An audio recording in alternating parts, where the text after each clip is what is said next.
The Little Foxes by A.T. Twitchell and William Rybzcynski. Within the not-so-far-off land of Canada, within the forests of the great unknown, within a small hole beneath a tree, there lived a little fox whose name was Reynard. Reynard was a playful little fox who loved exploring the wonderful mountain valley, venturing through the beautiful forest shouting hooray. Day after day, he would play his games with his best friend Bo, who played the same. She was as sweet as honey, all around funny, cuddly as a sheep, and as pretty as a lily. As the summer shine warmed the forest below, our little foxes say hello. They soon began to play in the heat of summer day, where they would lay in the glade beneath a calming shade. When they tired themselves out and wander about, they would go out together collecting pretty flowers. Reynard would find flowers all beautiful and would give them to Bo. She would then make them into a wonderful wreath to show.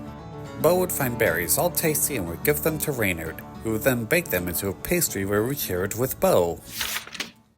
When rain falls, they would jump in puddles and dance in the shallow river, splashing about until they began to shiver. So they went to their hole, where they call home, tight in their crawl space, right by their fireplace.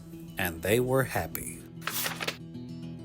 As the days became months and the months became years, our little fox friends began to grow. So too did their love soon begin to bloom. Reynard couldn't stop thinking of Bo, and Bo couldn't stop thinking of Reynard. The days without one another felt like forever. Those felt together felt too short. They spent their days enjoying the sunshine, while they spent their nights watching the stars shine. They spent the rainy days jumping and dancing in puddles, and the evenings they spent watching the sunset. Though it took some time, they realized they were in love.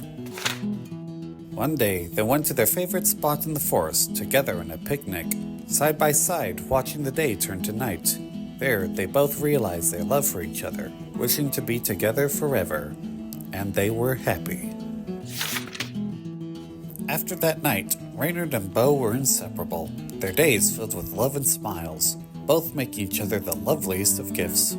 Reynard finding the most beautiful flowers, Bo collecting the tastiest berries. Their never-ending love brought happiness to every day. The sun rose higher, the rain fell softer, and the stars shined brighter. One special day, our little foxes decided to marry. Together, they would make it their happiest day. With the berries and flowers, they dressed their home. The flowers full of wondrous colors. The berries used to make the tastiest of pastries. With the wedding ready, they both stood hand in hand. With tears of joy and smiles bright, they recited their vows. Reynard speaking of Bo's beauty, Bo speaking of Reynard's loving spirit, with the sun, rain, and stars as their audience. Our foxes sealed their love with a kiss, and they were happy together. The end.